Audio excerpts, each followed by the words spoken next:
Hey guys, చాలామంది part 2 video post చేయమని అడిగారు. సో అందుకే పార్ట్ 2 వీడియో పోస్ట్ చేస్తున్నాను. ఎవరైనా పార్ట్ 1 వీడియో చూడకపోతే వెళ్ళి నా ఛానల్లో చూడండి. నేను డిస్క్రిప్షన్లో కూడా ఇచ్చాను లింక్, ఒకసారి వెళ్ళి వాచ్ చేయండి. నాకు కొండ మీద షూట్ చేసే ఛాన్స్ అంతగా దొరకలేదు. సో నేను షూట్ చేసిన కొన్ని వీడియోస్ మాత్రం పోస్ట్ చేస్తున్నాను. అసలు కొండ మీద ఏం జరిగిందో నేను మీకు చెప్తాను. ఫస్ట్ మాకైతే అలా టికెట్లు దొరకలేదు, అందుకే మేము ఫ్రీ దర్శనంకి వెళ్దామని డిసైడ్ అయ్యాము. ఫస్ట్ మేము కోసం సెర్చ్ చేసాము. ఫైనల్లీ మాకు వెతకంగా ఫైనల్లీ ఒక రూమ్ అయితే దొరికింది. రూమ్ దొరికిన తర్వాత నేను హెడ్ షర్ట్ చేయించుకున్నాను, అది ఎక్కువ చేయించుకున్నాను. నేను మొక్కున్నా కాబట్టి ఎక్కువ చేయించుకున్నాను.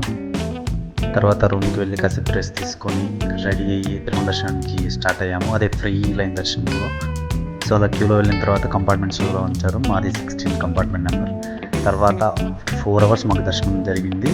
తర్వాత మేము లడ్డూస్ తీసుకొని చుట్టుపక్కల ఉన్న దేవుళ్ళని కూడా దర్శనం చేసుకొని రూమ్కి వెళ్ళాము. తర్వాత అన్నప్రసాద కేంద్రంలో భోజనం చేసి తిరిగి రిటర్న్ ఇంటికి ట్రావెలింగ్ స్టార్ట్ చేసాము.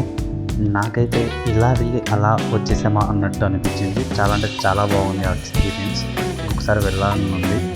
మీరు మీ లైఫ్ టైంలో ఎన్నిసార్లు తిరుమల దర్శనం చేసుకున్నారో కింద కామెంట్ చేయండి. అండ్ ఈ వీడియో మీకు నచ్చినట్టయితే లైక్, కామెంట్, షేర్, సబ్స్క్రైబ్ కూడా చేయండి. Thank you so much for watching this video. చలో బాయ్ గాయ్స్.